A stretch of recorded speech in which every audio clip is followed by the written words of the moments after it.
Hi, this is Tom Ruger, and you are listening to the GeekCast Radio Network.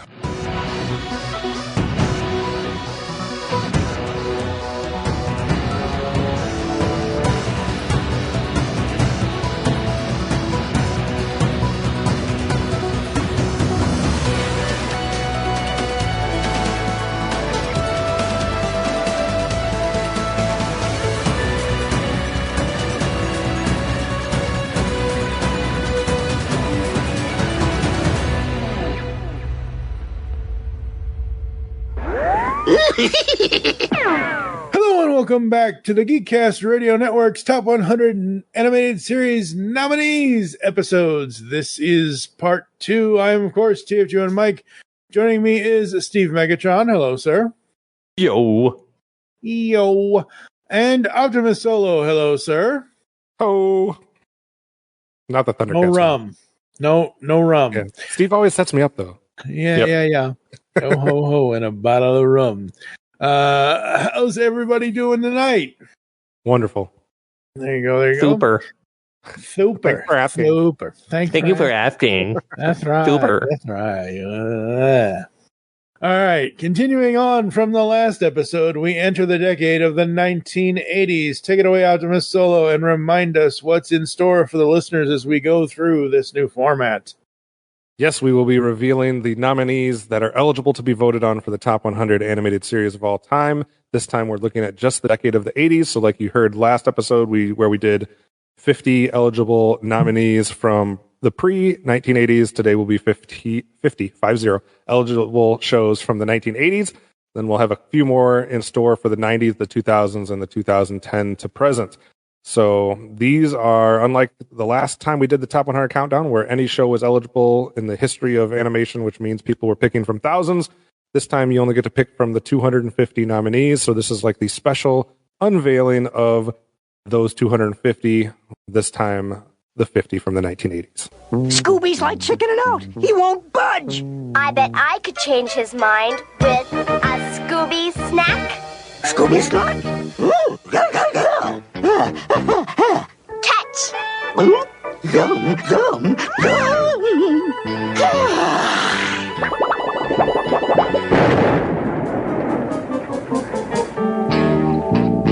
Give him 2 Scooby snacks and he like orbits the Earth. Oh, Doctor, it's an honor to meet you. I've listened to all your radio programs, read all your books. I bet you'll want to write a whole chapter on me.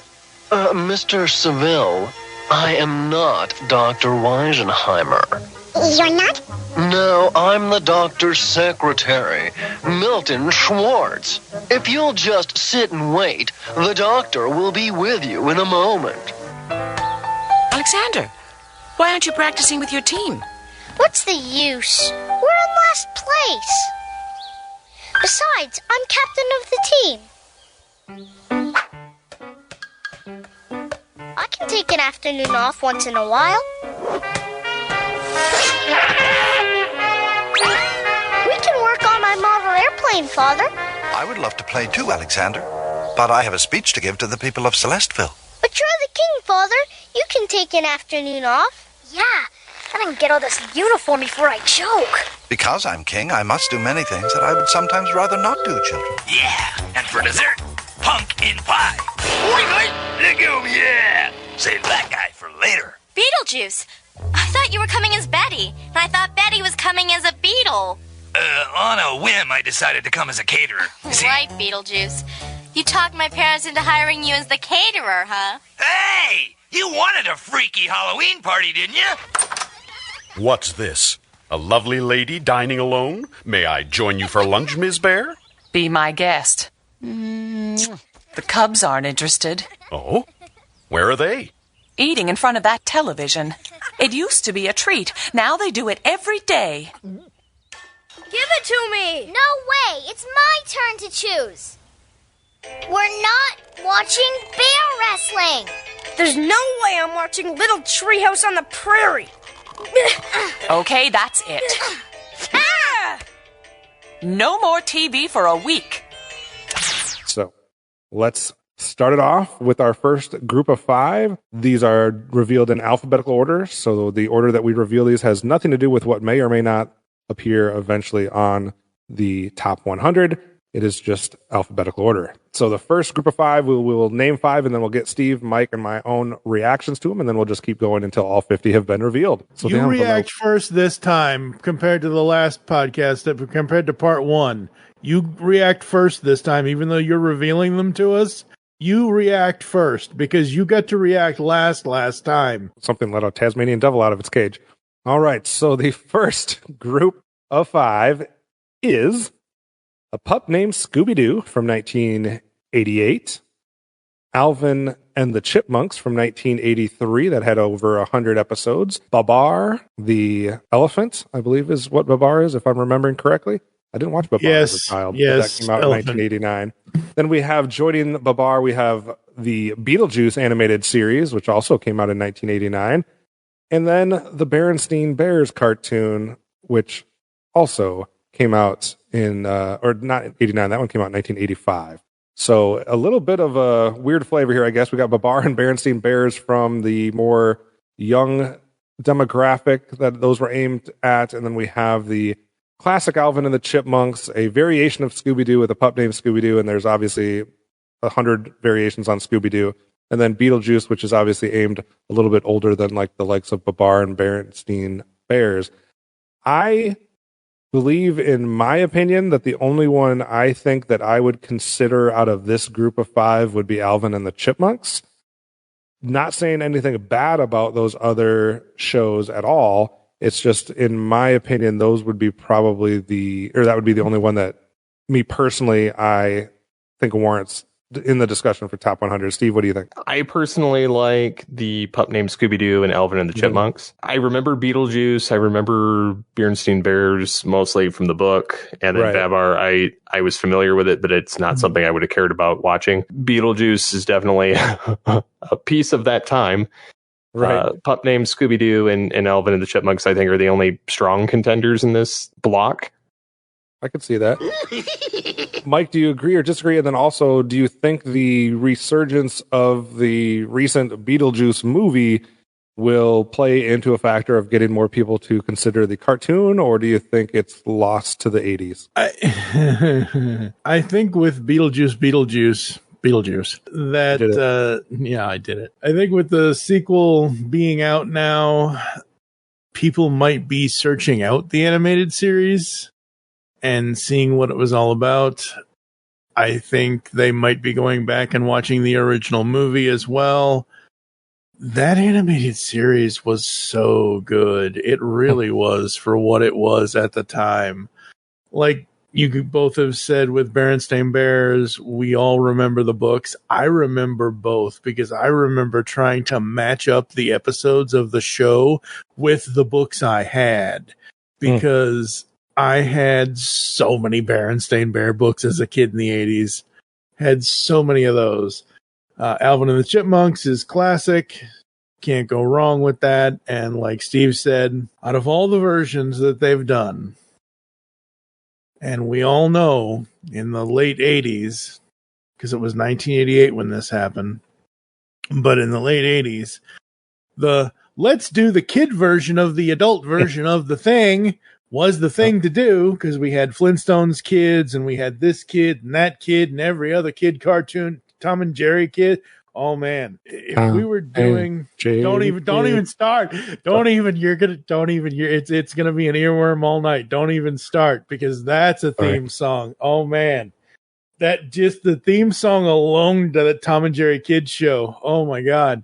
But A Pup Named Scooby-Doo, literally, I kid you not, I have both seasons on my Fandango account, and literally I was just watching A Bicycle Built for Boo the other day. I love A Pup Named Scooby-Doo.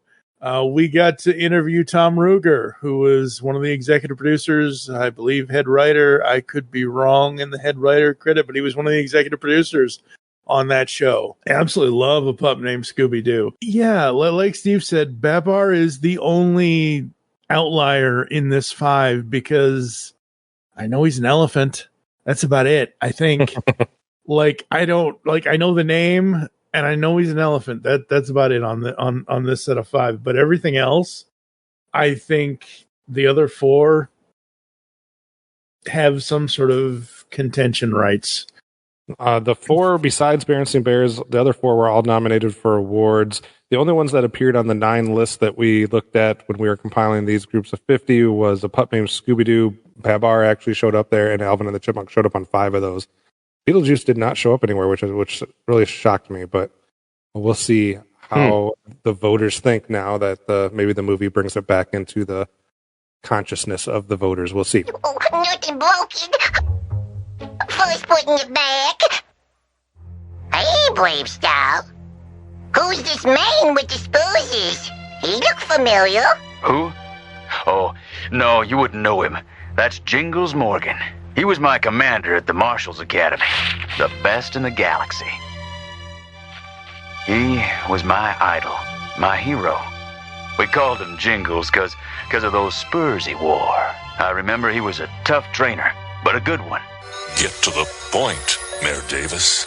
Unless the doctors give you a new electronic body, covered by a computerized metal shell. The operation's not without risks, but if it's successful, you'll be the country's most unique crime fighter. I can't give up now.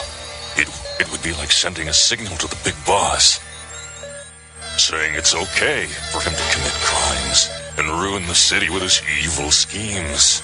I'm going to need help. A select group of the best police officers gathered from around the country. And together, we will overcome the threat posed by the big boss. Gentlemen, you have my permission to begin the cybernetic replacement. Hurry, Kevin! The interdimensional warp only opens every 1,000 video years. And it's almost time. This is hurrying, Princess. Video games are my specialty, remember? If I didn't know better, I'd say you've lost your cheer. I'm afraid you're right. What? Cheer Bear isn't cheerful? Huh. We'll have to do something about that. Hey, what's the big idea? Just look at this mess. How can you be such a slob?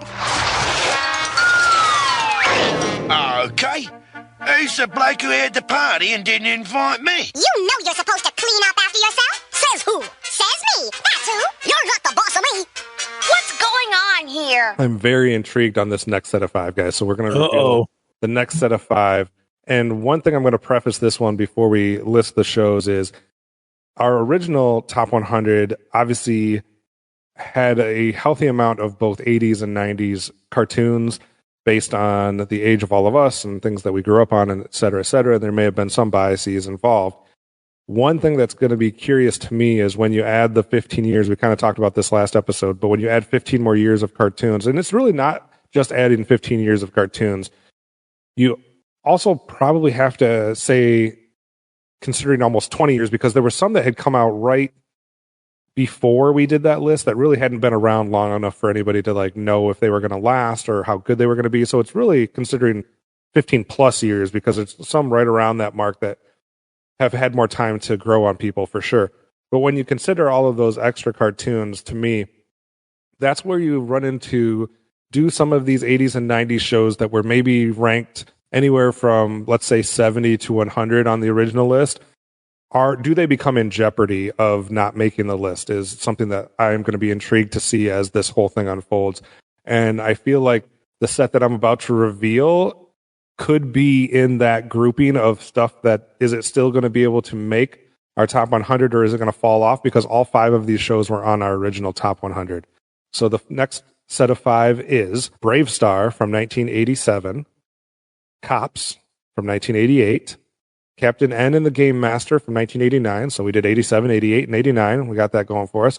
And then we have Care Bears from 1985 and Chippendale Rescue Rangers from 1989. Chippendale Rescue Rangers was on the most lists that we looked at. It was on 4 of the 9. Care Bears was on 2. The rest were all on our list for sure. The only one that got an award nomination was Rescue Rangers, but all 5 of these were on our original list. I would consider all 5 of them again. I don't know which ones will ultimately make the cut on my list, because it's going to be like a bloodbath when it comes to like the final 10 shows on my list, I'm sure, and trying to decide which ones make it and which ones are left on the chopping room floor. This is going to be one of the more intriguing. Every time we do the top 100, we talk about like the ones that just missed it, whether it's 10 or we reveal 15 or 20 or however many we reveal that just didn't quite make it. This is going to be a very intriguing set of those cartoons when all is said and done. So I think the one that I would make the most case for is probably Rescue Rangers and maybe a little bit for Care Bears, only because of what it represented for a different demographic, and it's been redone like 700 times. Whereas I feel like for some reason Cops and Brave Star have never gotten the reboot. They've never gotten this, anything else besides that original incarnation, which is weird because so many of the other ones have been rebooted in some way, shape, or form, but Cops and Brave Star have not. I would probably put Brave Star a tick ahead of Cops. Captain N, it really depends on how you rate all of the video game based cartoons and which ones you like. Do you have room for all of them? Do you have room for just one? Mike, what do you think of this group of 5? Chippendales, Rescue Rangers, easily top 25, if not top 30. Care Bears, when I was 6, 7, 8, it's for me personally, it's that age range. So for me, it would probably be in the top 50 somewhere, maybe just under the top 50, maybe 52, 53, 54, something like that. I don't think I've ever seen Brave Star. I might have seen the intro. Wow. And I might have heard yeah. That's for I own the complete series. We can do this. Yeah. That's for a whole other podcast series. We'll work on that. Cops. I love Cops. Cops is basically the Rodney Dangerfield of 80s cartoons. It gets no respect. It really doesn't. At least not in any of the circles. Like you and I respect it. I don't think Steve even. I'm sure he knows of it. I don't know how many episodes of it he's seen. He probably might have only have. How much? Do you even know Cops? I've seen a little bit of it. I don't. Okay. Nothing I would care about. Yeah, it's fine. It's fine. Like I figured as much. Captain N, though. I mean, we had a debate during the first top 100 between Captain N and the Super Mario Brothers Super Show. I think it was that we kind of went back and forth, and I think we were somewhat split. 2 people were for one, and 2 people were for the other.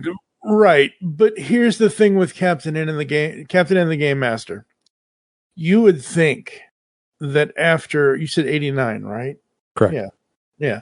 So almost, we're not quite to 40 years for Captain N yet, but almost 40 years for that show, 35, 40 years. You would think that would be the show. That would be the character that they could do so many reincarnations of series for. Okay, regardless of Captain N, Captain Nintendo, and it being a Nintendo character and being but the type of character that could champion a video game team of multiple characters from multiple systems going in multiple. He's basically the Wreck-It Ralph of the 80s. He's not Wreck-It Ralph. I'm not saying he's Wreck-It Ralph, but you get my point. Like, Captain N was the guy that could go into multiple video game levels and worlds and things and whatever, and he fought Mother Brain and Eggplant Wizard and everything else. And you would think, with how far video games has come in the last 40 years since his cartoon, that you would have so many reboots of that series in different versions of it. Especially since Matt Hill is still, going. Like who did it? Was it me and TV's Mr. Neil, I think, or I forget who did the interview with me. We interviewed Matt Hill, voice of Captain N.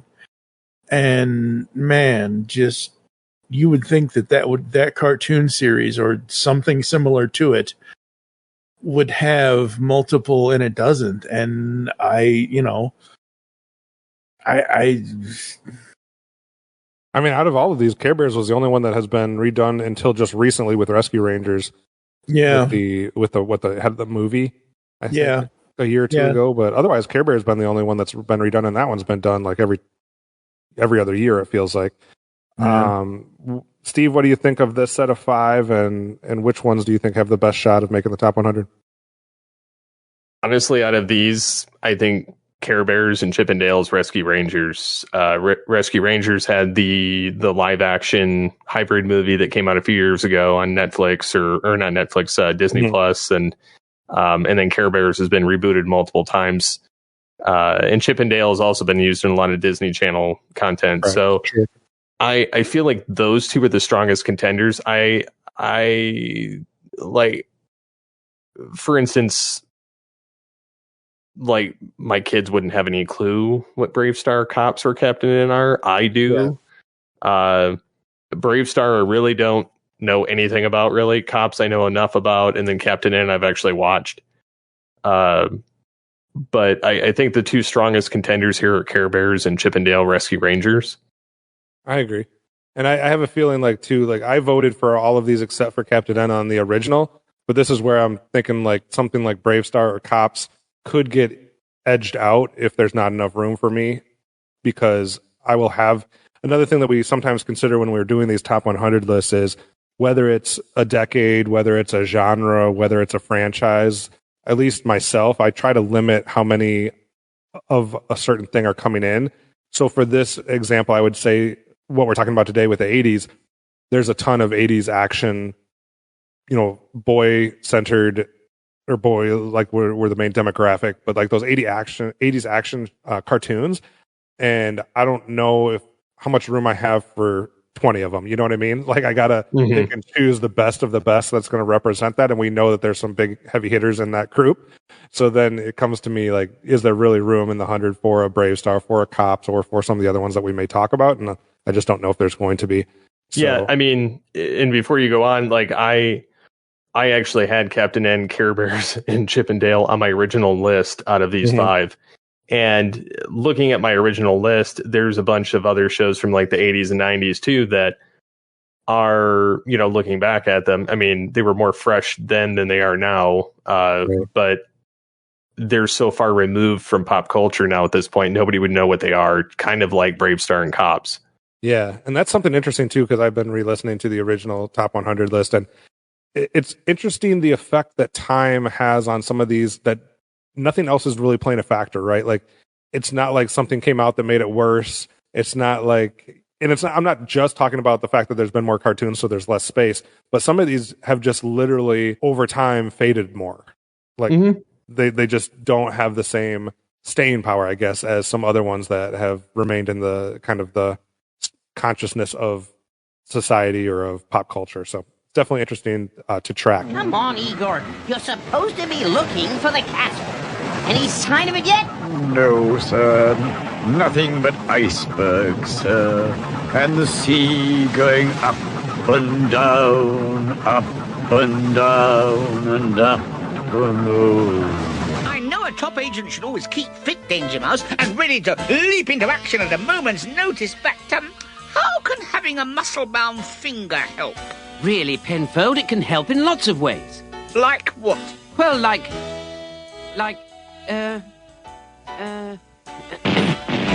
that'll be Colonel K. Ah, Danger Mouse, I wonder if you mind saving the world again. Certainly, Colonel. Now pay attention while I show you how to do this. Now, Dennis, a climber's rope is his best friend.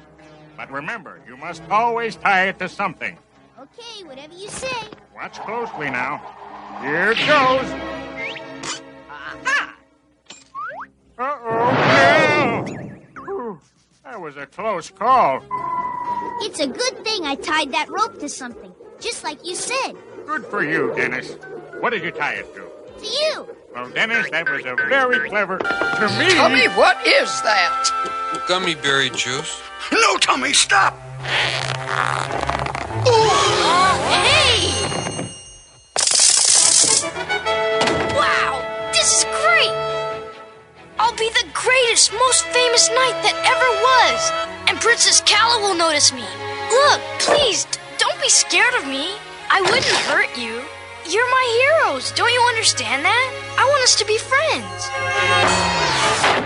The juice wore off, didn't it? So, now the shoe's on the other paw. I'm going to get me some more rope. Leave the boy alone, Gruffy Gummy. He's proved that he's trustworthy. Thank you, ma'am. My name's Kevin, by the way. Well, what a polite young man. What's that noise?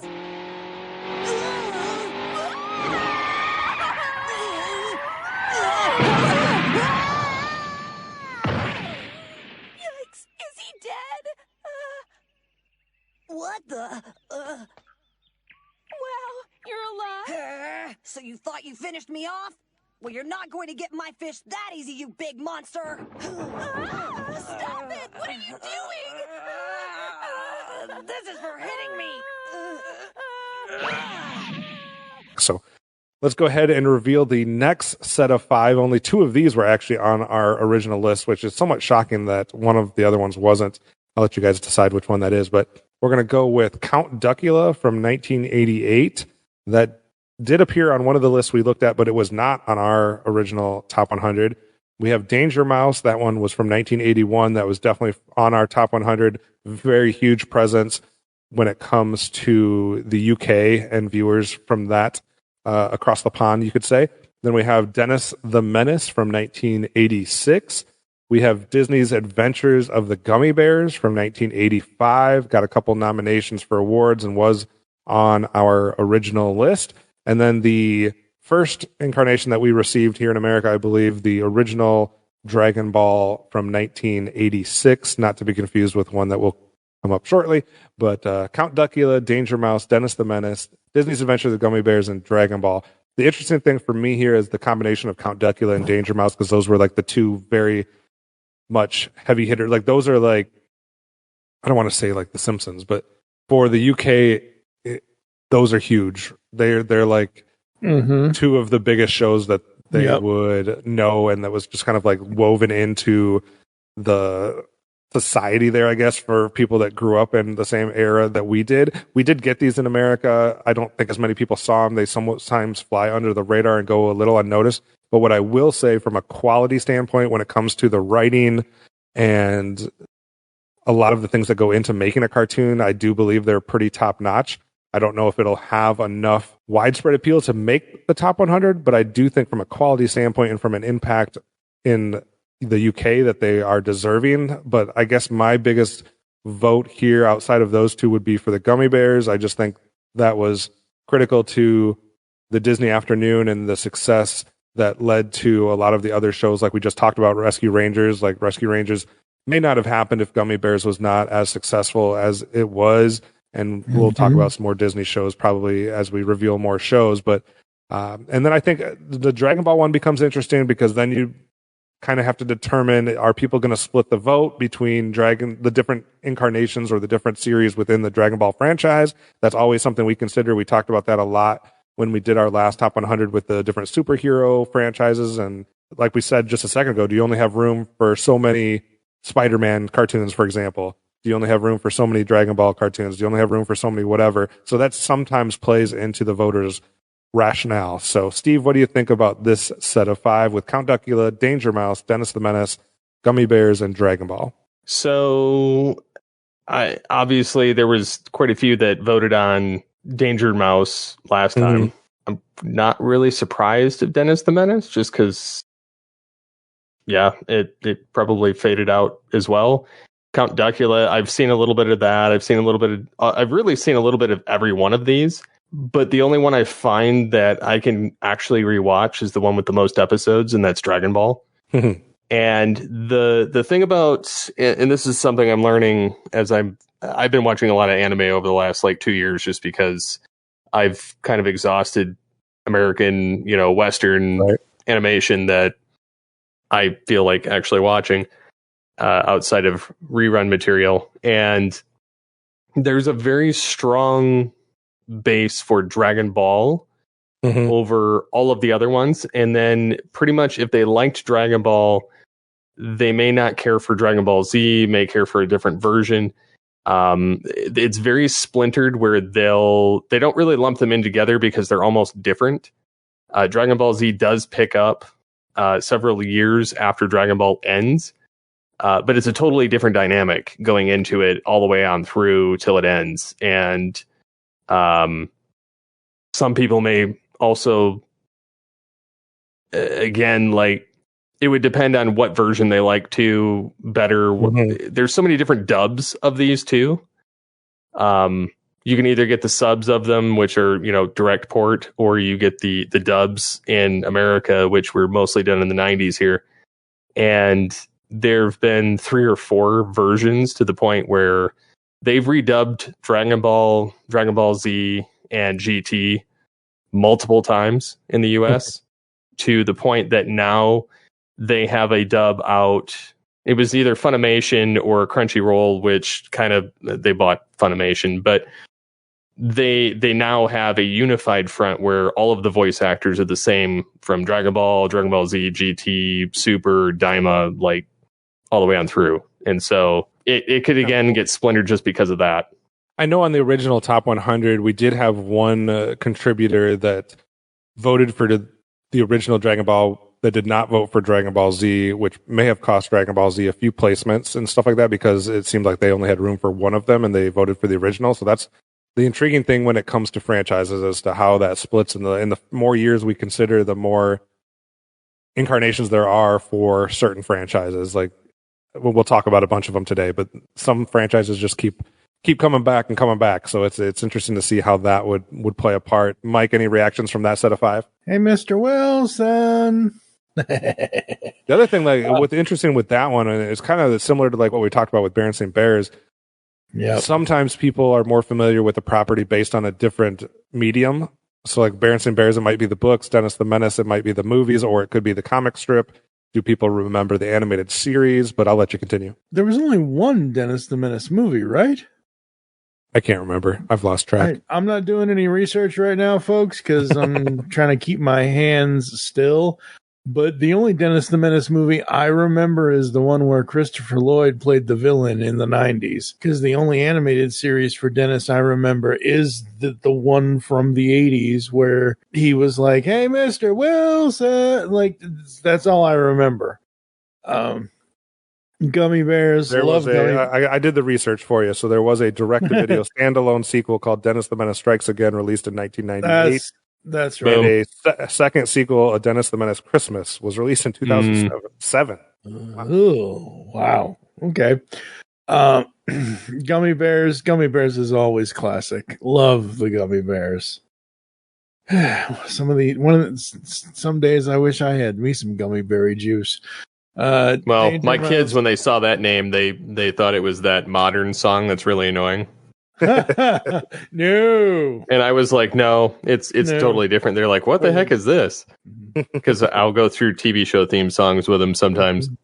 I've been doing that too. Yeah. Actually, my daughter has watched like a half a dozen episodes of the Gummy Bears, and she wasn't like magnetized to it, but she did enjoy it enough to watch, more than one episode. Very cool, very cool. And then Danger Mouse. Danger Mouse is just classic. It's amazing. So, yeah. All right. Good selection. You're gonna make it, Goku! You can pull through! No, Krillin. He can! Can't you, Goku? Nope. Not this time, friend. This time, I can't. I'll wish you back, Goku. We already have 3 Dragon Balls.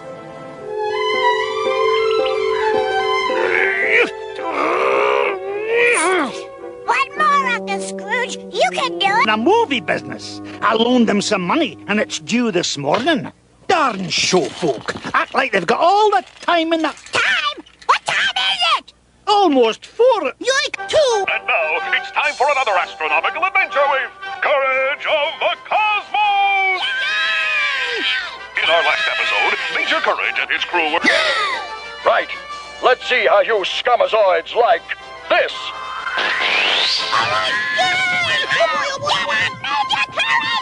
What? Stay tuned. Courage of the Cosmos! We'll be right back. Keep going. From up here, we may be able to see which way to go to get home. Come on, Uni. Wow! What a view! What a view! What an echo! What an echo! What an echo! Let me try. Hello? Hello? Hello? Hello? Sheila, can't you do something about your little brother? He's not bothering anyone.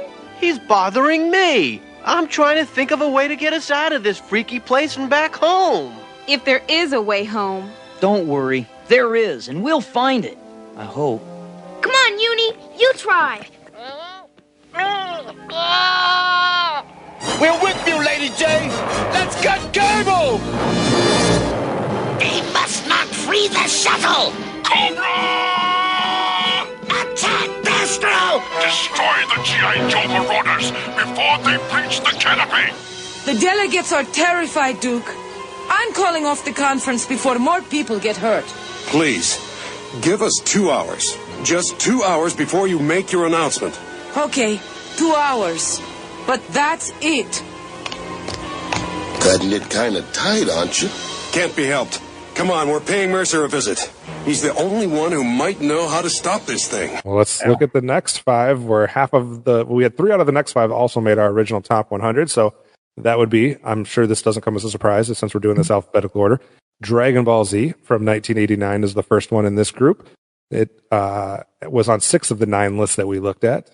We have the classic DuckTales, which came a few years after Gummy Bears. It had 100 episodes, at least 4 different nominations or awards. It's on 7 of the 9 lists that we looked at.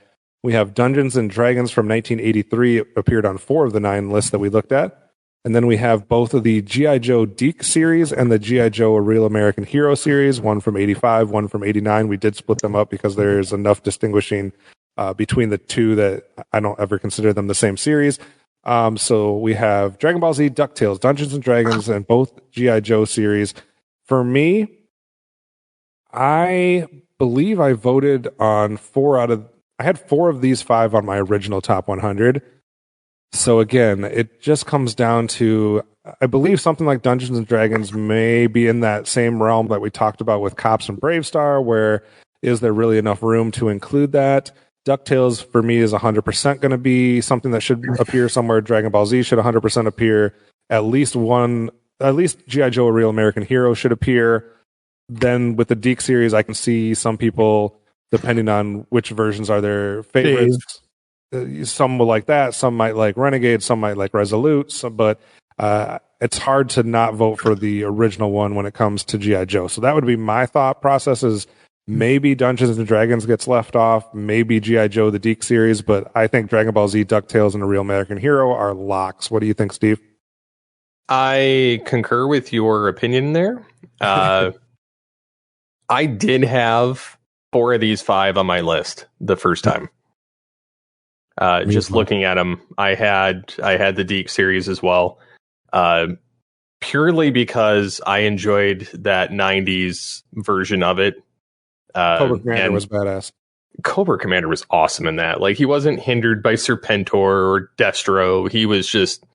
He did his own thing, and it was more like, it was very much more nefarious and dangerous in a lot of the stuff, because they were doing a lot of mutation stuff, and you got him wearing his mask. You know, he had the metal suit for a while, and then he went to the blue the blue face mask thing, that, you know, plastic bag that he wore over his head. But no, I mean, Dragon Ball Z, for one, was one that I knew a crap ton about in high school and in middle school, so I was kind of the go-to for that. Plus, I'd seen a couple different dubs of it. There was the dub with Ian James Corlett as Goku. Yep. Which only made it through the first saga, and then they recast, and it started doing a different dub, and they did Peter Kalemis for Goku up through the Cell saga, and then they rebooted it again, and they actually picked up from there with Sean Schemmel to take over from Peter Kalemis, and then they kind of recast everybody. And then they went back and did all of it all over again. Oh, jeez. I do think Dragon Ball Z was an entry point into anime for an entire generation. And it was. That was how I got introduced to it, was watching it. I think it was on Cartoon Network, and then it was on like Toonami, and then And then Dragon Ball just kind of lived on Toonami after that. And so that was a ritual for me, going home and watching it every day and taping it around work and everything else. Like, that was my go-to show when Beast Wars wasn't available. And Real American Hero, G.I. Joe, mostly what I knew of it was I had the animated film. And I had it on VHS, watched the crap out of it, and then I watched whatever was available at like the Blockbuster or Hollywood Video and things like that. And then the Geek series, I don't know where I caught it. I think some of that also was on the Sci-Fi Channel, Toon Express thing that they had going on, and it kind of was paired with Transformers Generation 1. So that was how I was introduced to both of those. And DuckTales, I was a regular watcher. The theme song, I still love the theme song, and I love the Dragon Ball Z Rock the Dragon theme song, and then the G.I. Joe Geek series, got to get American Hero, Yo Joe. Yeah. So I love those intro songs alone, even without the series, but they're all great. I think they're all going to end up on there. I think one thing that's going to help the likes of Dragon Ball Z, DuckTales, and G.I. Joe is that, like we've talked about with a couple of the other ones, they have not necessarily faded away. They're still in the, they've been redone. There's been G.I. Joe movies, other cartoon series. There was just a recent reboot of DuckTales. Obviously, there's been new series for Dragon Ball. So I don't think those have necessarily faded away from people's, top of mind. So I think that's going to help those, and probably hurt Dungeons and Dragons, because most people don't know that was even a cartoon show. They probably just are familiar with the D&D, campaigns and that side of Dungeons and Dragons, which really has nothing to do with the 1980s cartoon. Mike, what are your thoughts on these 5? When people show me the 83 Dungeons and Dragons cartoon, I'm like, what the hell acid trip were these people on? Where's Jeremy Irons? Like, no, because seriously, look, my first and only exposure to Dungeons and Dragons was the 2000s movie, because I saw it in 2000 when it debuted in theaters with Jeremy Irons as the voice, or he was in that movie somewhere as one of the characters. But yeah, no, that would be left off my personal list, because as you guys have all already said, DuckTales, simply amazing. Absolutely love that. I don't know if I have the Geek series, but I do know I have the complete series of G.I. Joe for Real American Hero on DVD. It's in my DVD case. There have been plans for at least there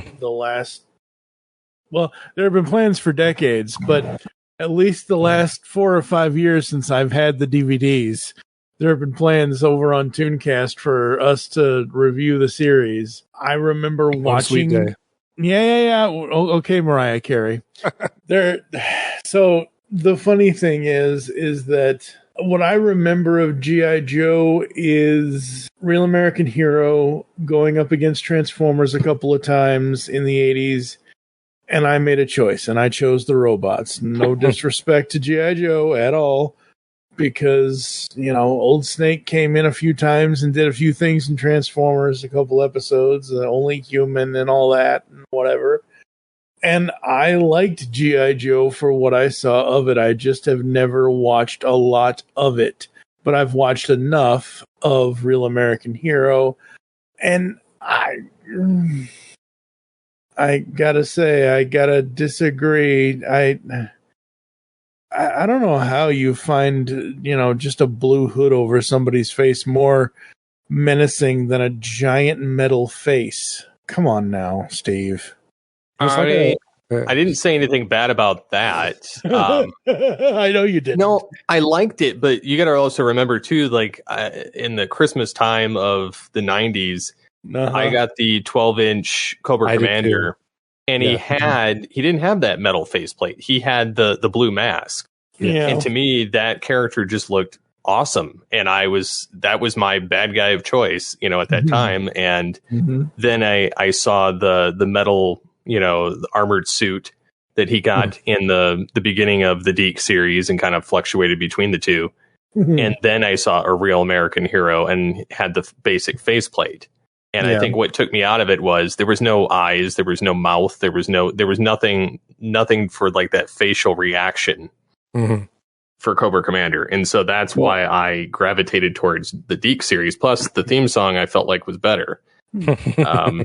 And so not that, I dislike A Real American Hero, because I like them both. I'm just giving you crap, dude. Yeah, I know. But I mean, the rest of the characters kind of got a crapshoot overhaul. I mean, Duke got shafted and Destro looked stupid. And, well, I mean, Duke should have just stayed dead instead of having a heart attack. Coma. He went into a coma. Whatever. And it's funny because the way it's dubbed, it looks stupid. Yeah, I know, right? I actually do own all of both the G.I. Joe series on DVD, as well as all of the Dungeons and Dragons and a season of DuckTales. So only one on this group that I don't own in physical media is Dragon Ball Z. And I will say, I forgot that they did have a reboot of the Dungeons and Dragons toys recently. You could buy all of the main characters about 2 years ago at Target, Walmart. So it was a weird... Yeah, this is very weird. Reboot of the toys. But all right, let's move on to the next. Wait. Really quick, one last question. One last G.I. Joe question. Are you guys reading the Skybound Joe comics? I can't read, Mike. Okay, good. Moving on. I should be. I probably would enjoy them. I don't have time for that. I'll figure it out later. I'll make time at some point. All right, the next set of 5, we're going to call this like the cat group, and I'm going to make that work for all of them. Don't try any of this at home, kids. We're professionals. Well, guess there's just no accounting for taste. I think we need a little help. By the power of Grayskull!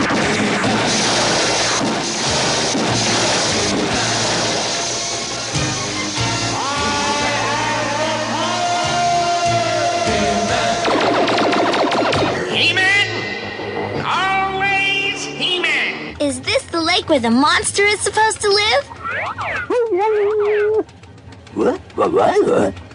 Maybe that's why Chief Quimby sent you up here. Don't be ridiculous. There are no such thing as monsters. You can take my word for that. There is absolutely nothing in that lake. Thank you. I'm Jem, and these are the holograms. You can't play here! This is by invitation only! She invited us. Showtime synergy.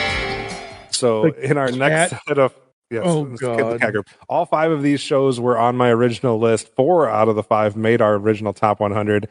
We're going to start off with Garfield and Friends from 1988, 121 episodes, a bunch of awards, made 3 of the 9 lists that we looked at.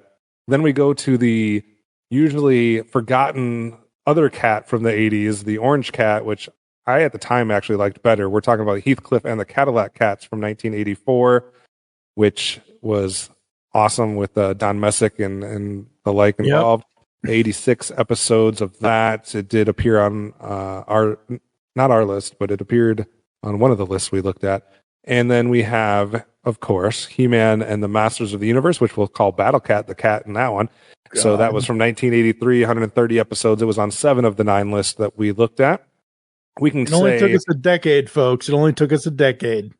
We can say Mad Cat from Inspector Gadget also fits the cat theme. So we got Inspector Gadget from 1983, just like He-Man.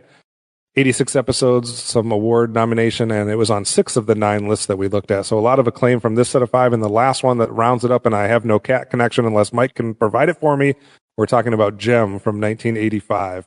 That appeared on 3 of the 9 lists. So, I think was there a cat in Jem? Was one of them? Was one of them a cat name? I believe Pizzazz had a cat, but I don't remember what the cat's name was. All right. Well, the cat came back. All right. So we got Garfield and Friends, Heathcliff, He-Man, Inspector Gadget, and Jem. I would say this is a pretty heavy hitting set of 5. I would make the case that our list would be garbage if it didn't include He-Man. Like, it 100% needs to be on there. The others, I can see a case being made for, and I can see them not making it. So it's really going to depend on who's doing the voting. But Garfield and Friends definitely had some staying power. Like I said, at the time I liked Heathcliff better. I think Garfield probably was more widely received. And then Inspector Gadget, I believe, should make it. But again, I don't know. There's only so many spots. Jem, It's a pretty good cartoon for the female audience of that generation. That and She-Ra were probably the big two, so I could see that making it, but I can also see it not making it. So I don't know, Mike, what do you think of this set of 5?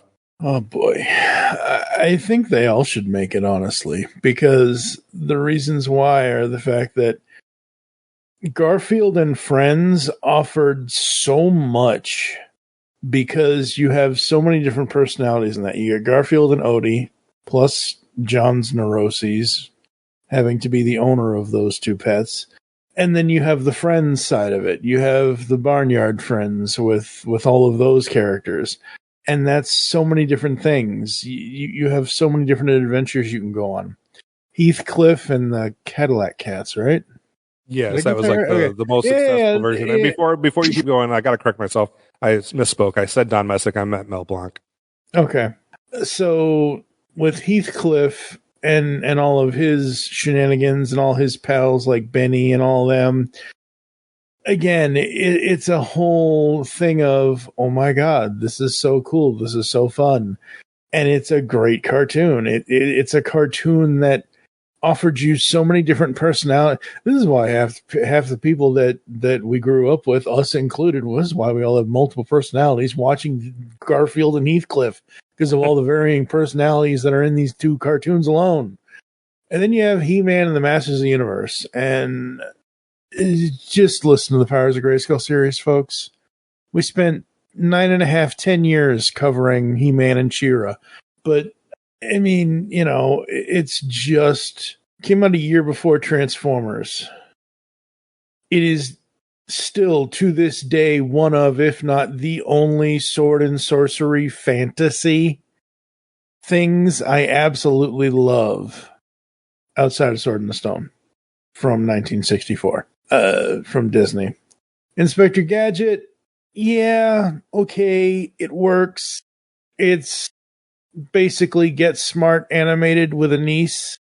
Sure, cool, great. And then there's Gadget. Jim and the Hologram. Yeah, okay, thank you. Next time, Gadget.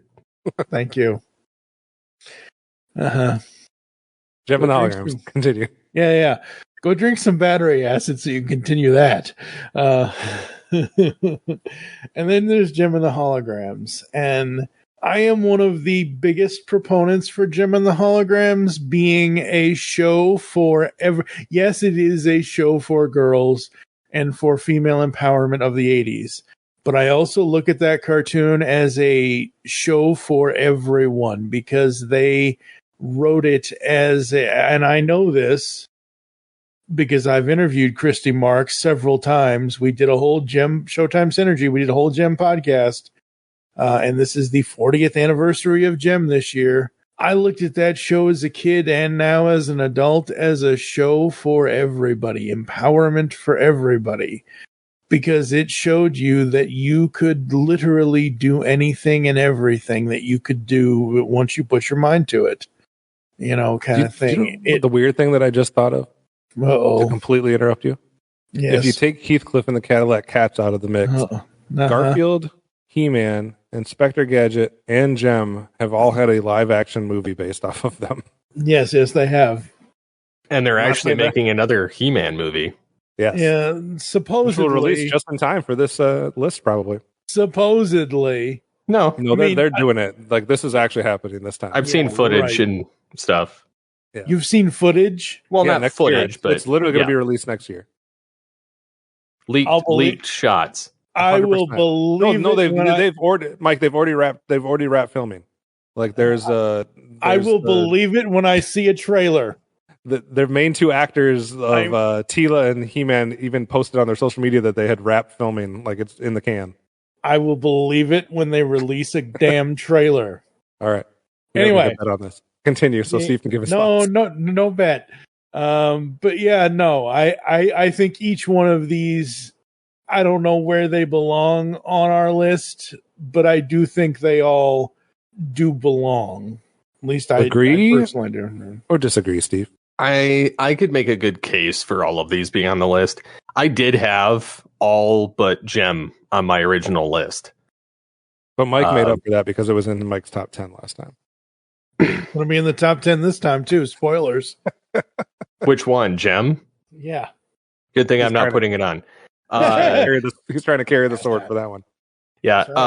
I had Heathcliff at like 55. I had Garfield at 54. On my last list, I had 61 for He-Man. And then Inspector Gadget I had at 23. So like, and what's funny is out of these shows, 2 of which have had, actually 3 of which have had modern iterations on animation, and that would be He-Man, Inspector Gadget, and Garfield, and in various degrees. But the version that like my kids have even seen is the Inspector Gadget, the old one, and the Garfield and Friends, and they both love both those shows. Somewhat timeless. And again, like, you know, if I were going to list these, it's kind of a hard toss up here because they're all pretty solid contenders. Right. I probably won't have room for Gem, but I could see where the other ones would be solid contenders for me. Just still, like, I can still pick them up and enjoy them today. Right. I think this grouping is outside of maybe He-Man for me. I think the other 4 really are going to represent a numbers game.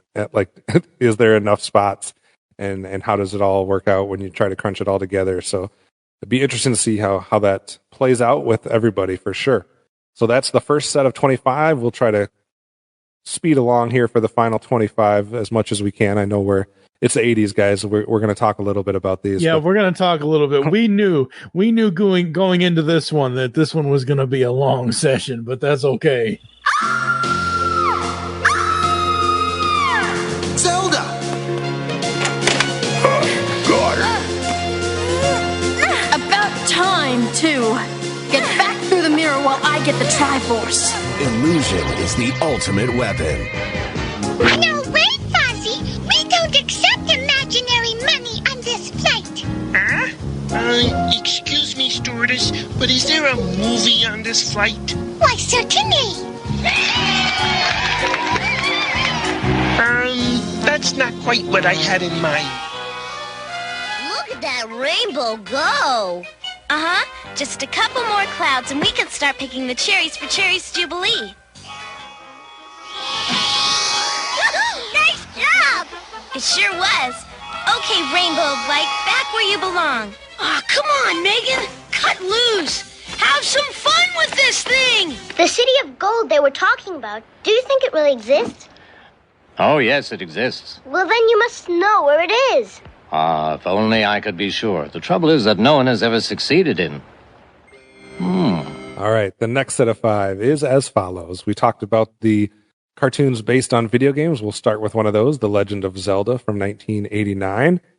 Another action cartoon. Does it have the staying power to outlast the other ones? We'll find out. That is Mask, Mobile Armored Strike Command. Is that what it stands for? Yes. Yep. Okay. The Muppet Babies from 1984, all 107 episodes, 20 plus award nominations and wins. It was on 5 of the 9 lists. I forgot to say Mask was on 3 of the 9 lists. The original My Little Pony, or My Little Pony and Friends, whichever version you want to talk about, it's all kind of the same thing. They ran together, but this one is from 1986, and then I know this one will fly under the radar for most folks. Mike doesn't like it. I have a special special spot for this one in my heart. I don't even have to hear you say what the name of it is. I'm just writing it now. We could talk about Danger Mouse and Count Duckula being like a huge series for the UK. This one was a huge series for our neighbors to the south, and also an entry point for a lot of Americans into the world of anime. But I know it's, for the most part, a hidden gem, I would say. That's Mysterious Cities of Gold from 1982. So we have Legend of Zelda, Mask, Muppet Babies, My Little Pony, Mysterious Cities of Gold. For me, Muppet Babies is the one that would be a lock. I don't know if I have room for the rest of them. I would love to put Mysterious Cities of Gold on there, but I know it'll be a futile vote. And then I think My Little Pony or My Little Pony and Friends probably gets squeezed out by a later incarnation of My Little Pony that went bananas as far as popularity goes. So we'll talk about that in a few episodes. So I don't know if people will have room for any of the original My Little Ponies to join the list. So Muppet Babies is probably the strongest contender for me. Mike, what do you think? Muppet Babies and Zelda. Zelda was, oh God. Again, it's video games coming to life in animation.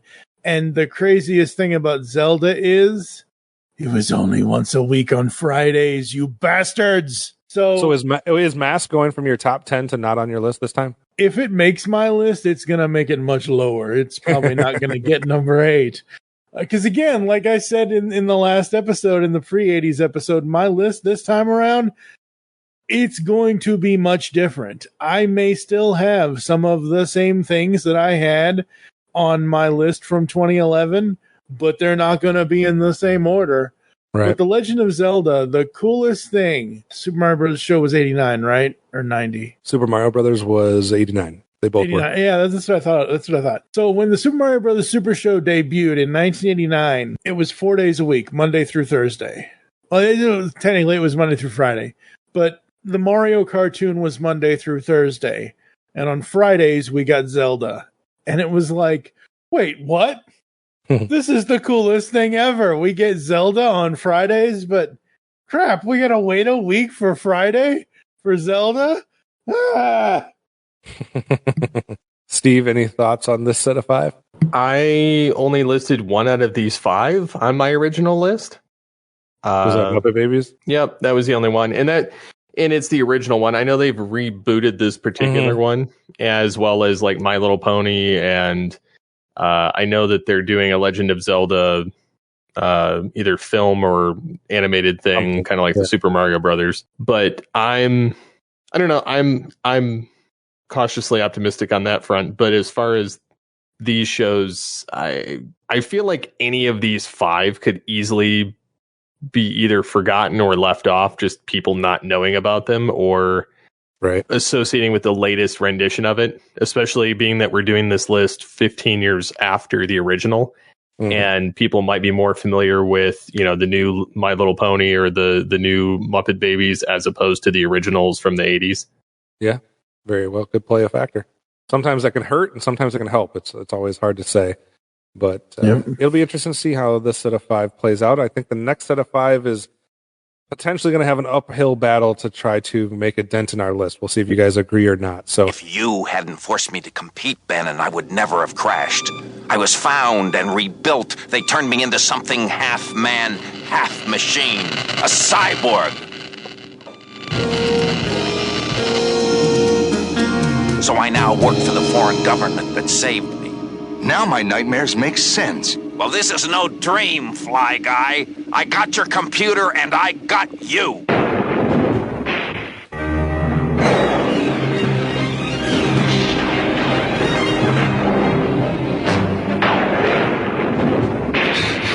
Come on, this way. Come along, Piglet.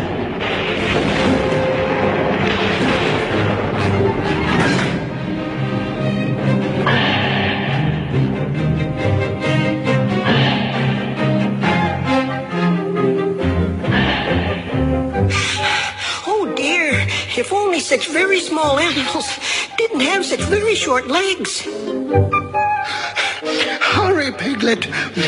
No time to be brave. Oh, no. Where can we go? What can we do? How can we hide? Terrifying, isn't it? Quick, under here. At first glance, the evergreen forest appears peaceful and calm. But beneath the placid exterior, the inhabitants have been quietly preparing to give Cyril Sneer a shocking surprise he won't soon forget. I'd be very surprised if we catch anything today. Maybe we should give up on the fishing and go back to working on the plan. Do you think it will really teach Cyril a lesson? Once and for all. That's for sure. Did you hear? You never know what hit him. I knew those meddling raccoons were up to no good. You still want to save this world, Little Wiz? Yes. It's even worse close up. Find the light and the color of this land and set it free, and the darkness will disappear. Where do I start? Look for the sphere of light. Are you still there? Yo, Shampoo. Okay. There's this really funny story I've been wanting to tell you.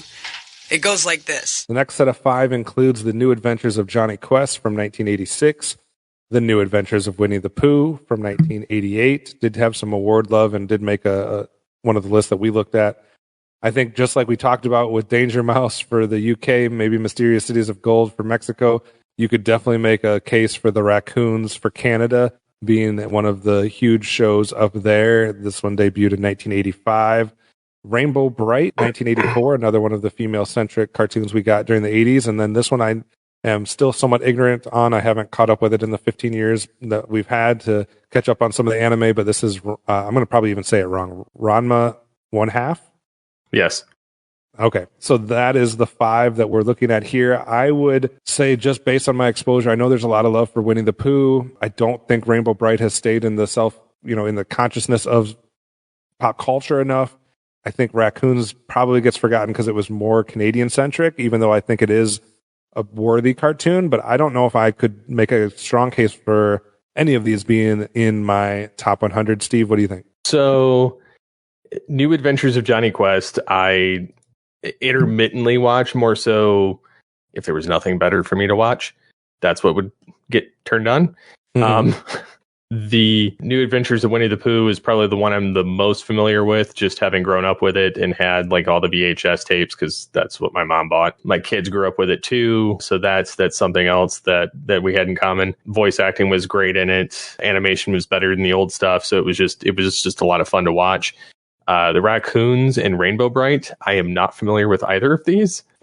So they wouldn't be on my personal list just for that alone. Like, I think, Rainbow Bright, I think of like the Light Bright, like that's where my mind goes. And then of course, like the Ranma 1/2, I recently, just because I've been watching, like when I ran out of Dragon Ball Super, I just started watching random animes on some anime sites. And this was one of them I'd watched. I'd heard about it before, and it's basically about a martial artist, like dad and son, that are, there's like a cursed pool, like water pool type thing somewhere in China, and the dad accidentally knocks the son in, and it's like the most absurd, like different pools. So like there's a curse of, drowned pig, or, drowned girl, or, something panda, or, and so like the dad, knocks the son in, and he falls in the one that is the drowned girl. And so like when he gets, cold water or hot water, I can't remember which one of the two, it turns him into a girl, and the other one turns him into a boy. And then his dad turns into a panda, like a giant fat panda. And then like he's supposed to be betrothed to like some girl and some family, and shows up and he's a girl. And so it creates this weird dynamic throughout the entire series of all these other people that are trying to get the girl that he's supposed to be betrothed to. And so it's an interesting and funny, like comedic series, just because the dynamic that he's just kind of forced to deal with the situation. And I know by the end, Jack Black would star in. You never know, but I know that there was a dub of it, and it's on Tubi for free. But they redubbed it, and the first season is on Netflix. Oh, gotcha. I like that, the fact that you're going to have, I feel like you already have way more knowledge on anime than we did 15 years ago. So I've been trying about that. I feel good about that. Mike, what did you think about this set of 5? I was never like, Johnny was just, I don't know. It was okay. It was good. It deserves a place. I don't know if I'm going to vote for it. New Adventures of Winnie the Pooh was awesome. It's probably the only one in this set. I've never seen the Raccoons. Hell, the only person besides you that even mentioned the Raccoons to us was David Dennis back in the day. The crazy thing about the Raccoons is like the main villain was always smoking. That it would never be made like that today, but well, that's what anime is for. There you go. Exactly. Rainbow Bright, I had seen like maybe 2 episodes when I was a kid. It is what it is, and I've never seen this anime, so there we go. It's a nice little section, but yeah, Winnie the Pooh is probably the only one that I would vote for. All right. I think you guys will have a little bit more to say about potential list makers in this next set of 5. So let's take a look at this set. I'm sure. We brought you a little surprise. Guys, how sweet. You're right. I am surprised. What's wrong? Guess she's allergic to chocolate. No, they're empty. Empty? Except one.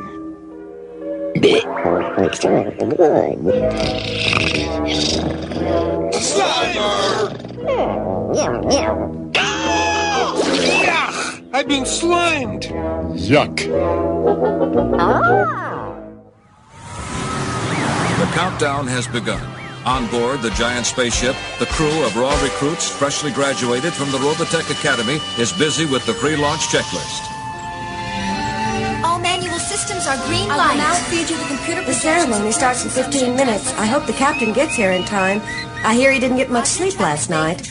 Yeah, the other officers threw a farewell party for him. They probably sat up all night telling each other war stories. You know how they are. And where were you, Claudia? What are you talking about, Lisa? You didn't come in until 4 this morning. You must have been partying, too. You jealous? I had a late dinner with Commander Fokker. Claudia! What? You stayed out all night knowing you both had flight duty today. So, what's the big fuss about, Lisa? We won't let it affect the performance of our duty. After all, we're not children, and you're not our mother. Your responsibilities to the ship come first, Claudia. But my private life is my business. Nobody else's. Now then, let's get to work, all right? I think it's time for She-Ra. For the honor of Grayskull! She-Ra, She-Ra. She-Ra. She-Ra, She-Ra. I am She-Ra! Whirlwind approaching. Wing it! You listen to me, son. You've just started school, and the path you choose now may be the one you follow for the rest of your life. Now, what do you say?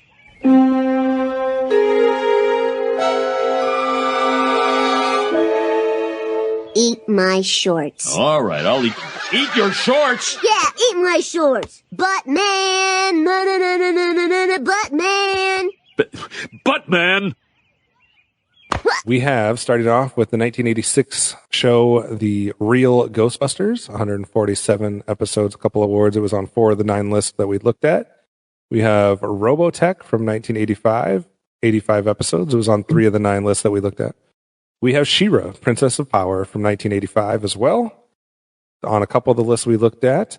And we have Silverhawks from 1986. It appeared on 2 of the 9 lists we looked at. And then I don't really know if there's any point of conversing on the 5th one, but that would be the 1989 debut of The Simpsons, which may or may not have 170 or some awards, and it was on all 9 lists that we looked at, and obviously it's going to make our top 100. So we have The Real Ghostbusters, Robotech, She-Ra, Silverhawks, and The Simpsons. Steve, what do you think about this set? I think for sure at least half of these are going to show up in the list. I imagine Real Ghostbusters will show up. I imagine that for some of the anime people, Robotech will show up, depending on their flavor of mechs and anime. She-Ra will probably show up in some of the lists just because it was kind of a different alternative to He-Man back in the day. Silverhawks is the one that I think is the wild card here of will it, won't it? Yeah. Simpsons, everybody's going to have that. Yep. Except for those that have not seen it. Makes sense. All 5 of these were on our original list. I think it comes down to a numbers game with a couple of them, especially Silverhawks. Like you said, I think that might be the one at risk the most, unless there's just not enough anime fans to vote Robotech in. But I feel like Real Ghostbusters and Simpsons probably locks. Simpsons for sure. Real Ghostbusters probably. And I think She-Ra, because of the female skew to it, may be able to elevate over a couple of the other boys action cartoons that we've looked at. It might be able to edge out the likes of Cops, Brave Star, Silverhawks, things of that nature. So we'll have to wait and see. Mike, what do you think of this set of 5? Yeah, I agree. Did you just agree with me? Yes, I do that sometimes. You know. Again, we've been saying this for a week and a half since we recorded the last episode. We knew going into the planning of this whole 5-episode podcast series that we knew episode 2, the 1980s, was going to be a bloodbath. And this is part of it. Here's my question about The Simpsons. The Simpsons has had, in almost 40 years, what are they, over 700, 800 episodes now? I know they're over 700. Last I counted, it was like 764 or something like that. Okay, fine. They're close, yeah. but they're over 700. They're almost 800, let's say. Mm-hmm. In all of those episodes, in all of these years, I don't think I can consciously rate it in the top 10 anymore. I can, on my personal list, I can rate it within like the top 25. But I don't think I can consciously rate it in the top 10 anymore because I've checked in with the show here and there, but I haven't consciously watched the show since probably season 7 or maybe season 8. Like, I've caught episodes here or there, but it hasn't been something that I've watched religiously like it was in the mid-90s. 94, 95 was the last time, 96, last time I actively was sitting in front of my TV every Sunday at 8 p.m. Eastern. There you go. I haven't even, like, I just haven't even really, like, so that's my question with The Simpsons. Are we gonna see because if I remember correctly, Batman the Animated Series was number 2 and Simpsons was number 1 on the original list, right? Flip-flop. Batman the Animated Series was number 1. Yeah, really? Simpsons was our number 2. What you just said was what IGN had. IGN had Simpsons 1 and Batman 2. Okay.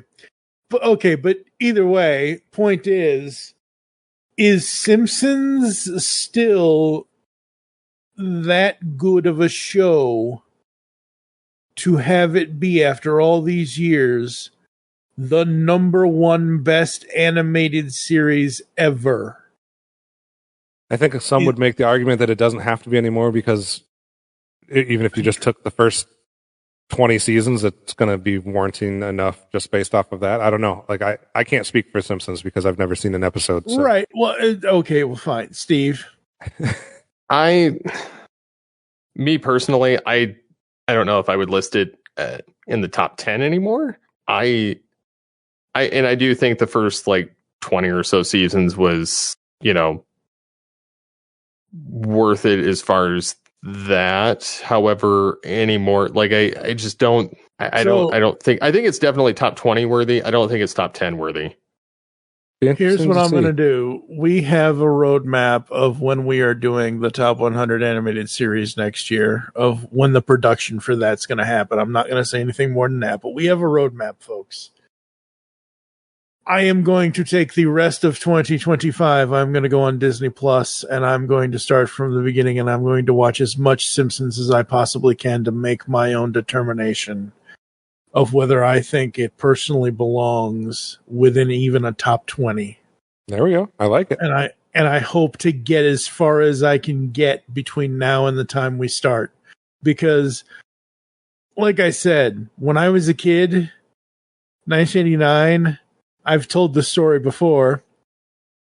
I was with my dad and my then stepmother. Thank God she's not my stepmother now. But we were at her brother's house, or we were at her friend's house. We were somewhere.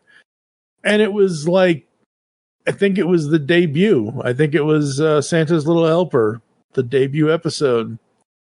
What are you watching? I don't know, it's The Simpsons. And Homer said something, or Homer grunted, or Homer did something. Oh my God, you're watching junk on television? This happened twice. Quite literally, number 1 and number 2. I got banned from watching from my stepmother The Simpsons and Batman the Animated Series because she didn't like it. Because she thought it was too violent. And I'm sitting here thinking, are you kidding me, lady? I sat through Transformers. I sat through He-Man. I sat through G.I. Joe when I was 3, 4, 5, and 6. Simpsons at 9 years old. Batman at 12 years old. Get off my fucking lawn, people!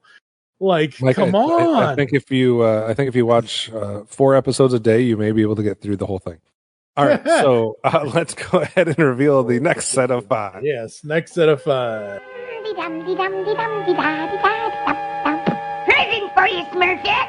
Why, thank you, Jokey.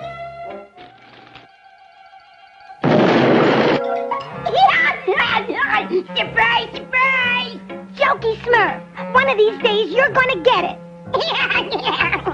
All-Star, Sam Waters is here and wants to meet you. Sam, I'll let you two get acquainted. Hi, All-Star, honey. You're Sam? But I thought you... Oh, with the name Sam. You're really a girl? My name confuses lots of folks. It's short for Samantha. Oh. This is my pet octopus, Aki. Aki? We've been getting your room into shape.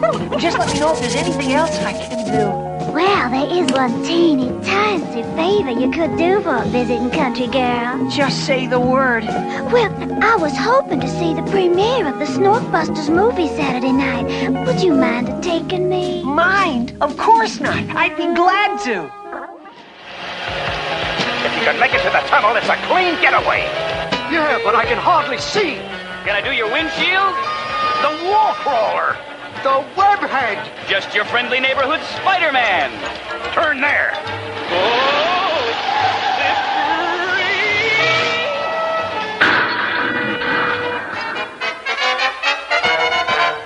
it's just your friendly neighborhood dummy. Oh. Mario, come here. We have a guest. This is my brother Mario.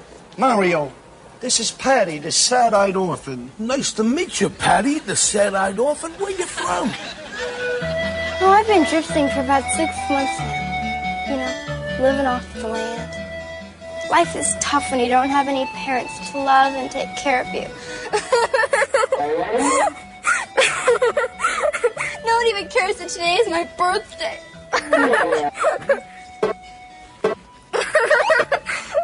Oh, wait a minute. Wipe away those tears, little one. For you, the best birthday party you've ever seen. You mean it? With a birthday cake and party hats and noisemakers and a VCR and a high-definition color TV monitor? Hey, that's asking a lot, kid. I mean, we're just plumbers. Whoever pulls out that plunger will be crowned our real king and become powerful enough to drive Koopa away. Murphy, old pal, your problems are solved. I've been unclogging sinks since I was knee-high to a tortellini. Stand back, gang. The sink hasn't been built that Mario can't unclog.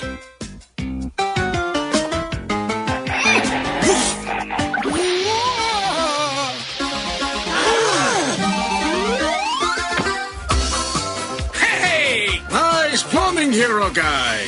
Dust off the crown and call out the town. Camelot has a new king! You're not human. Bingo. Yeah, we're dealing with a real mind here. Tonight I dine on turtle soup. April? What? We're here. Oh. Ninja dry cleaners? Ninja shoe repairs? Ninja video rentals? Ninja dentist? Ow! I can't put my finger on it, but there's something suspicious about this neighborhood. Hey, come on! I'm starving, guys! Don't you guys think about anything but pizza? Not unless we have to. Welcome to Ninja Pizza, home of the nice slice. Well, this will be an interesting group to get your guys' reaction. We have the 1981 series Smurfs, aired 256 episodes, 7 different awards. It was on 6 of the 9 lists. We have the often imitated but never duplicated, I guess. We have the Snorks from 1984 right next to that. We have Spider-Man and His Amazing Friends from 1981, which made our original list, as did the Smurfs. We have the Super Mario Brothers Super Show, which made our original list. That's from the 1989, just like we talked about with Zelda.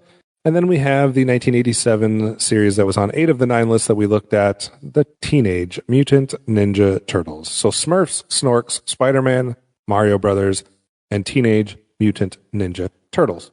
Mike, we'll start with you. What do you think about those 5? Oh boy. Snorks over Smurfs, Spider-Man in last place, SMB somewhere in the middle, and TMNT at least the top 20, if not the top 15. Did you say you're voting for Snorks ahead of Smurfs? Oh, hell yes. Any day. You know this. We've talked about this for the 17, 18 years we've known each other. I've always liked Snorks over Smurfs. I like Snorks too. I'm not putting it over Smurfs. Oh yeah, I will put it over Smurfs any day. You will be the only one that does that. That's fine. So you think how many of these 5 do you think have a chance? I think they all have a chance except maybe Super Show. I don't know if Super Show can make it. I think if we get older fans, Spider-Man 81 is going to make it, but I don't know, because we got Spider-Man 67, we got Spider-Man 81. I know next time we're going to have if we don't have Spider-Man 94, we're going to be Spider-Man was the most frequent franchise that appeared on our original top 100. We had 4 different Spider-Man. Steve, with the 15 more extra years of comic book, especially superhero cartoons that we've got from both Marvel and DC, does it start to become harder for a show like the 81 Spider-Man to make the list ultimately? Yes. In particular with this show, like, I'm not even considering anything before the 1980s for superhero shows, because there's so much of a gold mine in the 90s. And some of it in the early, 2000s and 2010s, like there's other stuff that's been produced in that time span. And I feel like 90s was peak superhero animation. Mm-hmm. And there have been other things that have peaked after that point. But I feel like that was the peak of the superhero animation in the middle of this list here. This show in particular, I don't see many knowing what it is or having heard of it, especially the younger that they are. Those of us that are older will remember these type of shows, but I think that the earliest far back that they're going to go is the 90s in terms of that. As far as the other shows, I had in the original top 100, because I don't love Smurfs or Snorks, but I listed in the original, I think I listed Snorks above Smurfs because I did not like either as much, but I knew that I had to represent one of them, and I honestly preferred the Snorks. And then looking back at it and comparing the two and the theme song, the Snorks is annoying. No, it wasn't. Stop it is. No, and Smurfs is too, like with the modern live action films, but I feel like that is going to carry that show onto a lot of people's lists because they'll have gone back and watched it because of the live action films. Right. I think someone could make the argument that they enjoyed Snorks better. I think someone could even make the argument, maybe, I don't know, I'd have to really dissect them, that Snorks could have been even more quality at times of a show. Maybe, maybe not. I don't know. I think the thing that Smurfs has going for it is the staying power. It was on for a decade. It's had multiple movies come out since then. I think it's had the bigger impact as far as that goes, where I think Snorks has somewhat been forgotten, kind of like Brave Star has or like Cops has. So I think that's one thing that it may have going against it. Steve, what are your thoughts on Mario Brothers and Turtles? Super Mario Brothers, I feel like if it's going to get noticed, it'll be because, again, the recent CG movie that came out, people might, search this out. This one was honestly, in my opinion, better than the one where they had Yoshi and, Super Mario Brothers World. Super Mario World. And I don't know, I enjoyed it. I showed the intro to my kids with the live action portion, and they're like, what the heck is this? and I was like, this is what they did back then. I was like, it gets into it, and they enjoyed it for what it is. And then like Ninja Turtles, like who doesn't love that? Between the theme song alone and then like the animation, the fun of it, like the goofiness, I've shown like Turtles Forever, where they get to mix with the 2003 Turtles, and then of course the 2012 Turtles, where these turtles are in a couple episodes with Krang and Shredder, and the 87 verse in that, and they eat it up. They love the 87 stuff, and I do too. Like, I had every of the figure, and it has the staying power. It's what gave the longevity to the franchise and all the various reboots that it's gone through. And this one over any of the others, I feel like is going to make the list. Oh yeah, absolutely. Yeah. Turtles 87, it was everything then, it's everything now. I remember every single BK VHS I got. Like nobody, oh man, like oh God, the Burger King Kids Club VHSs. And I remember you could go to every single toy store and buy those figures back then for $5. You can't buy action figures for $5 today. But Playmates Toys still sells the Turtles figures for $9.97 at Walmart. Okay, fine. Much better than Super 7. Yes, it's better than Super 7. Plus, anything is better than Super 7. Well, plus they're coming out with new versions of, or like they're re-releasing all the old stuff, but it's cool to see them come out with it. It's the same price point, same boxes, same everything. Like they're just rehashing it, which is great if you missed out on it. And then of course there's the higher quality, not the Super 7, but there's another brand that does. They're kind of like the mid. Yeah, but they do a better job at making them look like the animation models and stuff like that. So, but no, I think Turtles 87 is going to definitely play a part. Absolutely, it better. All right, that means it's only time. There's only room for 5 more nominees that you could vote on for your list from the 80s, and those 5 shows are as follows. The Fat Controller was waiting anxiously for them. Well, Thomas, he said, I've heard all about it, and I'm very pleased with you. You're a really useful engine. Now, trucks are silly and noisy. They talk a lot and don't attend to what they are doing. And I'm sorry to say they play tricks on an engine who is not used to them. Edward knew all about trucks. He warned Thomas to be careful, but Thomas was too excited to listen.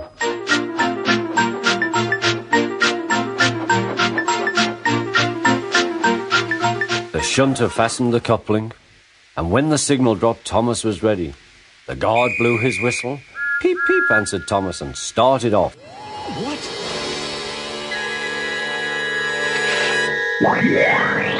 Thunder! Thunder! Thunder! Thundercats!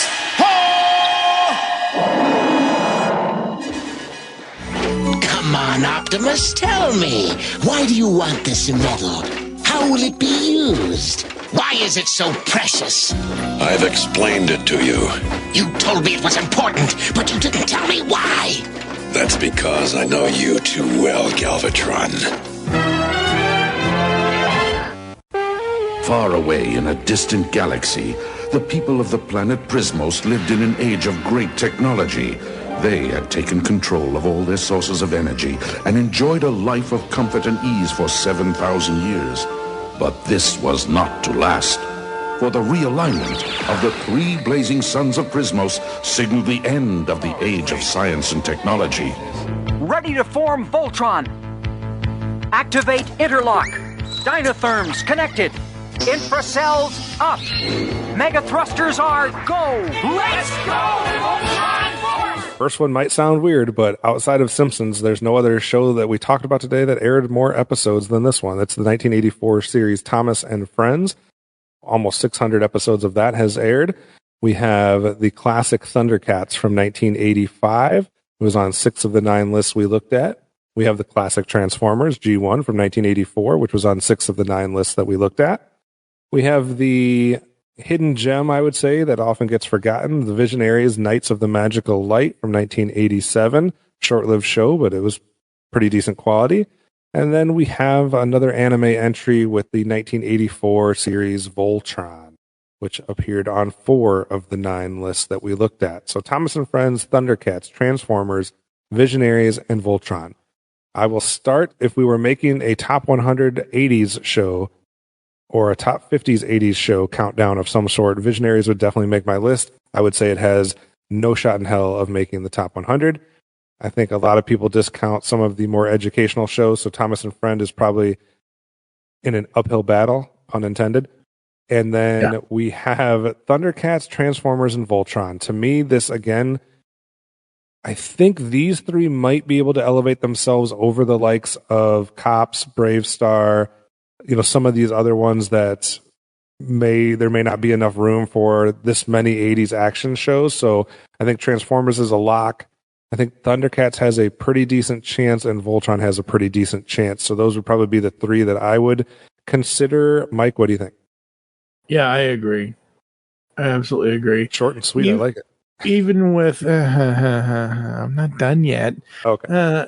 Even with like Transformers specifically, 98 episodes, even with some of the filler episodes that are in it, some of the one-off episodes that are in it, some of the episodes that are in it, it still has really good things in that cartoon. Thundercats, same thing. The epic stories that Thundercats told, the multi-part. I think Thundercats has a lot more four-part arcs than some of the other ones. Maybe I'm wrong in that, but I remember at least 3-4-part arcs in Thundercats out of their episodes. And Voltron is just Voltron. I think the only thing with Voltron that some people will have to decide is maybe they only have room for one Voltron, and there's been like 4 or 5 different iterations of Voltron. So I could see that splitting the vote a little bit, but it is like the main original one, so it's hard to say. Yeah. But Transformers has some of the same going against, there's been a lot of different versions of Transformers. I think it still has enough staying power that we don't have to worry about it not making the countdown. Thundercats has had more iterations than stuff like Silverhawk, so I can see that being more in the presence of people's mind, maybe. Yeah. Well, and again, Silverhawks has never had a reboot animation-wise. Mind-boggling. It's got a comic book currently. And they say there's a live-action movie eventually going to happen. Yeah, again, show me a trailer, and I'll believe you. It hasn't wrapped, unlike the Masters of the Universe movie. Funny. Again, show me a trailer, and I'll believe you. But it's one of those things where, I mean, Thundercats right now has a comic. Thundercats and Silverhawks both have comics currently based on, I believe, their classic series. Transformers, yes, it has multiple animated series throughout its 42-year history. But specifically, these nominations are for the 80s versions of it. So when we get to the episode for the nominations of the 2010s to present, we're going to have a whole bunch of other things going on. And I still think that the Generation 1 cartoon, in a lot of people's minds that we reach out to, might still be there, even though people are going to vote Beast Wars or Beast Machines or Transformers Animated. I think that those are going to be the main ones that people are going to choose. I don't think they're going to choose much past Animated. Maybe Prime. I would put Prime leagues ahead of Animated. Okay, but Steve, go ahead with your thoughts on these 5. Past that, though. Go ahead, Steve. I could see the case for Thomas and Friends. However, I haven't cared about that show since George Carlin was gone off of it. That's when I watched it. 2, like I think it's going to hit an uphill battle with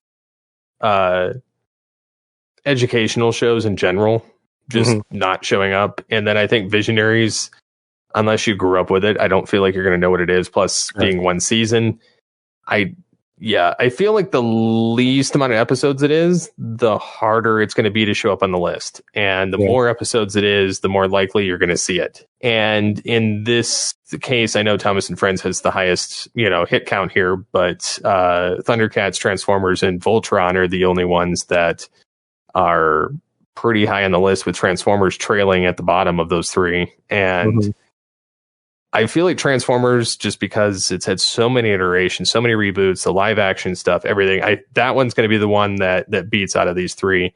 And then it's going to be kind of neck and neck with Thundercats and Voltron, just because there's been variations of Voltron. There's been, a variation of Thundercats in the more recent years. And I think Transformers is, there's definitely going to be a bias from us 3 at least on the Transformers front. And I'm pretty sure most people are going to list Transformers. It'll just be a toss up which one. Yeah. see that for sure. So, Steve, a question for you as we kind of reflect on this set of 50 that people are going to be able to vote on from this time period as part of their 100. In the original top 100, if my count is right, and don't quote me on this because it's somewhat quickly put together, I believe in our original top 100, we had 29 shows from the 1980s. Do you think that number stays the same, goes up, or goes down in this new iteration? I think it'll go down. How much do you think it'll go down? I think if it's at 29, I think we're going to hit like 20, 21. Okay. At most. I think there'll be a pretty heavy bias to the 90s and the 2000s with possibly some stuff in the 2010s. I feel like those 3 decades are going to dominate this go around just because of, people's change in tastes and, better quality of some shows coming out or new renditions or some of the older shows just being forgotten. Mm-hmm. So I think we're going to end up with a pretty 90s, 2000s, and 2010s dominated list here on the this updated version. Mike, what do you think? Yeah, I kind of agree. I think it is going to go down maybe to about, like Steve said, 2021. But I'm going to make this even. If it was even across all 5 time periods, which it won't be, but if it was the exact same thing, then we would have 20 from each time period, right? So that would be like the base level, and then we'll have to see which ones fall below that, which ones go above that. But continue your thoughts. I was going to say my comedy prediction, it's the 13 ghosts of Scooby-Doo, don't you know? So I guess I could predict 13 again. The 13 ghosts of Scooby-Doo. I don't think Mike, it'll go that low. Your list single-handedly will do everything in its power to make sure that it's not all the way down to 13. So, we'll have to wait and see how it all plays out, but that is your 50 nominated shows from the 1980s. Mike, get us out of here. Yeah, we got to pay some bills first, so we're going to do that. You're not doing any AI junk this time around?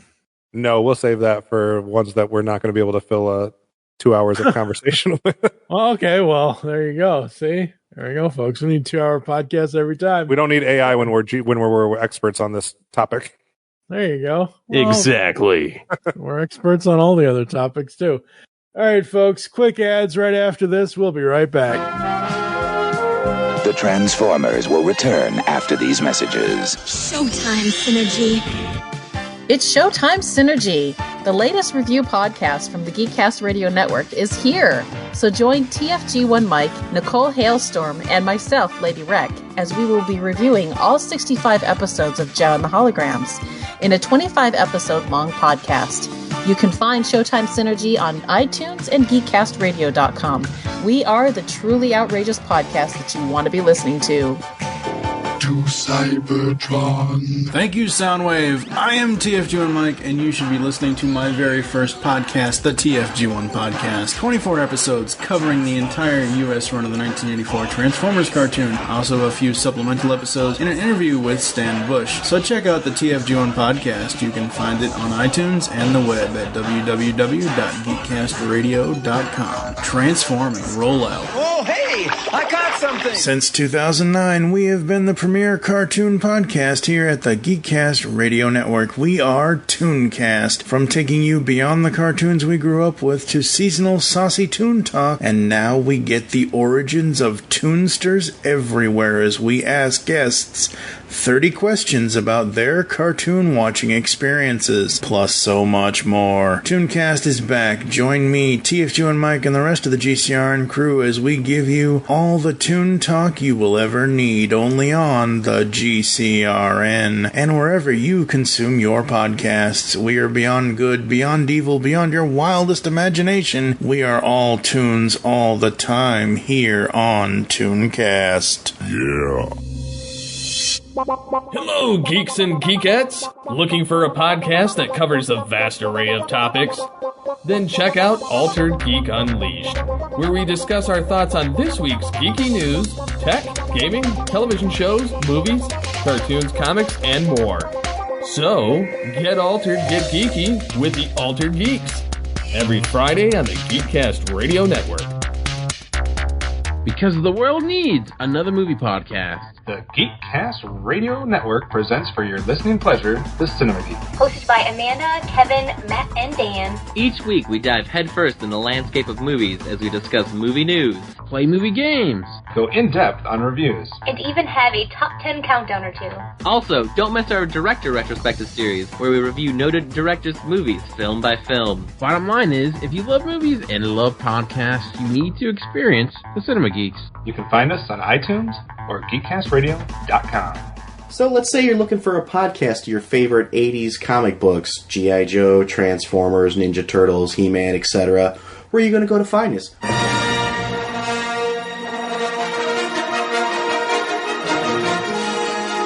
Welcome to Star Joe's Podcast. I'm your host, Ryan. And I'm Chuck.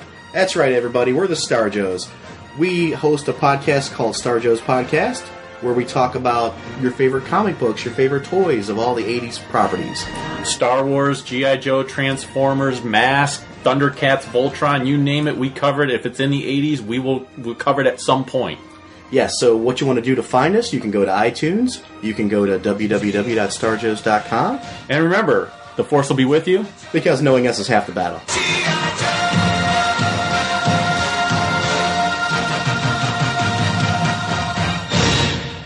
Do you like the Transformers?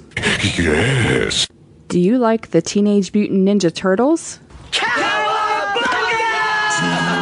Do you like IDW Comics? And comic book podcasts? Then come check out Ninjas and Bots. Each week we look at an issue of Transformers or Teenage Mutant Ninja Turtles from their IDW Comics incarnation. We drop episodes every Saturday morning. Just like the cartoons we loved as a kid. The show can be found on your favorite podcatcher and at johnreadscomics.com. See you then.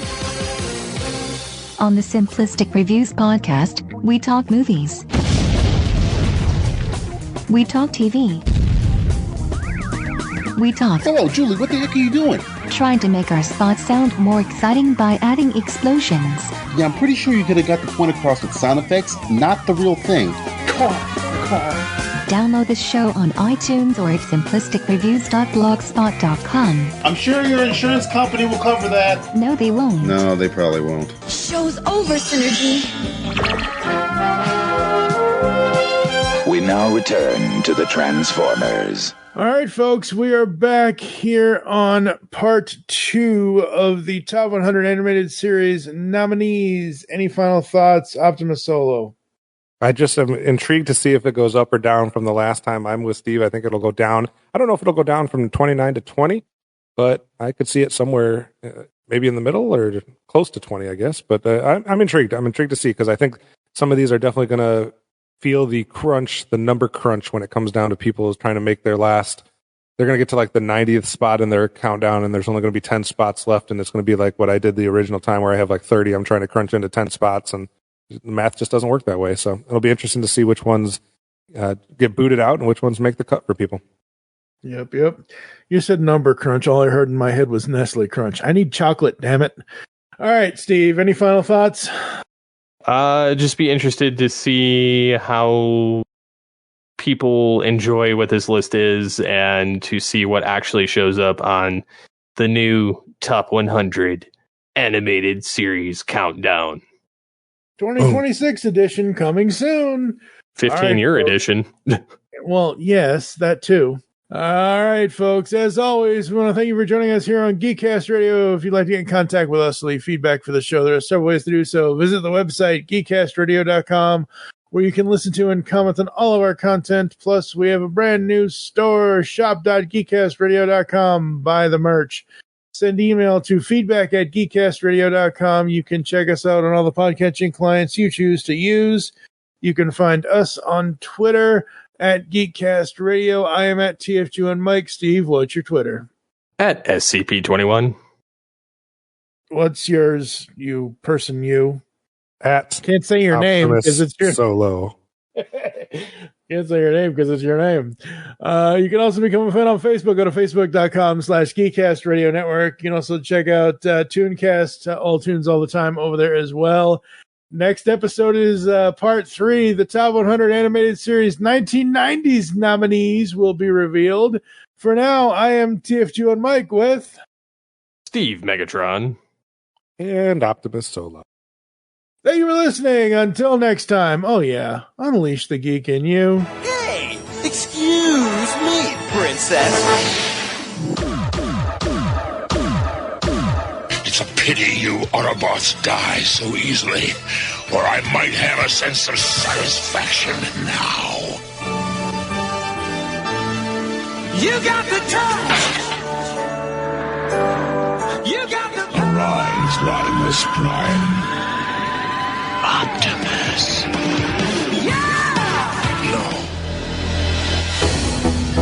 You've just heard a podcast from the GeekCast Radio Network. If you enjoyed this discussion, head over to GeekCastRadio.com to check out this episode's post for more insights and links. Interact with the show, feedback at GeekCastRadio.com, or interact with us on X at GeekCast Radio and on Facebook at GeekCast Radio Network.